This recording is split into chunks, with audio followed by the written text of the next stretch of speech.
Doctor రాజా అయితేనేంటి, ఆనాడు TDP ప్రభుత్వంలో దొంబంటి సాంబయ్య గారు 20 సంవత్సరాలు 20 ఏళ్ల కింద తన ఉద్యోగానికి రాజీనామా చేసి కాంగ్రెస్ పార్టీ కోసం, బడుగు బలహీన వర్గాల కోసం రాజకీయంగా ఏదో సేవ చేద్దామని చెప్పి వచ్చారు.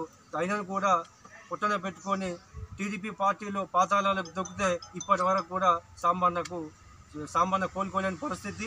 ఇప్పుడు ఉన్నటువంటి పరిణామాలలో కాంగ్రెస్ పార్టీ గెలుపు కోసం కృషి చేసినటువంటి సాంబయ్యకు టికెట్ ఖరారు అవుతున్న సందర్భంలో మళ్ళీ కడియం శ్రీహరి గారు తన బిడ్డను తీసుకొని కాంగ్రెస్ పార్టీలోకి రావడం, ప్రధానంగా మాదిగల మీదే ఈయన కక్ష కట్టాడు. ఈయన మాదిగల ద్రోహి. ఈయన కనుక కాంగ్రెస్ పార్టీ చేర్చుకుంటే మాత్రం మేము ఉధృతంగా నిరసన వ్యక్తం చేస్తాము. ఒకవేళ ఈ నిరసన వ్యక్తం చేస్తాము, కాంగ్రెస్ పార్టీకి మళ్ళొక్కసారి విజ్ఞప్తి, కడియం కావ్య గారికి, కడియం శ్రీహరి గారికి ఏ మాత్రం కూడా టికెట్ ఇవ్వద్దు. టికెట్ ఇచ్చిన పక్షాన చిత్తుగా మేము ఓడిస్తామని చెప్పేసి మేము సందర్భంగా విజ్ఞప్తి చేస్తున్నాము.